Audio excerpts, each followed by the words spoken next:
జీవితంలో వచ్చేటువంటి కష్టాలను కానీ బాధలను కానీ ఏదైనా మన దృష్టిని ప్రభు వైపున నిలుపుకున్నప్పుడు, ప్రభు పైన నిలుపుకున్నప్పుడు మనం వేటినైనా భరించుకొని వెళ్ళగలుగుతూ ఉంటాము. ఎప్పుడైతే మన సమస్య పెద్దదిగా ఉంది అని మనం భయపడుతూ ఉంటామో అప్పుడు పడిపోతూ ఉంటాం. ఎందుకంటే సమస్య కంటే కూడా ఆ ప్రభు గొప్పవాడు. కాబట్టి మన దృష్టి మనం ప్రభు పైన నిలుపుకోవాలి. అది మొదటి.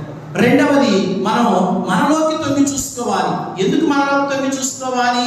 ఈ మోక్షారోహణ పండుగ రోజున ప్రభు పరలోకానికి వెళుతూ చెప్తున్న మాట, ఇదిగో నేను మిమ్మల్ని అనాథలుగా విడిచిపెట్టను, నేను మిమ్మల్ని ఇలా విడిచిపెట్టను. ఇదిగో ఆదిలో తండ్రిగా తన స్వరాన్ని ప్రవక్తల ద్వారా ప్రజలకు బోధించాడు. తర్వాత క్రీస్తుగా కుమారుడిగా ఈ లోకంలో సంచరించి జీవించాడు. ఇదిగో ఇప్పుడు నేను వెళుతూ ఉన్నాను, కానీ నేను మిమ్మల్ని అనాథలుగా విడిచిపెట్టను, నేను మీకు పవిత్రాత్మను వస్తుతూ ఉంటాను.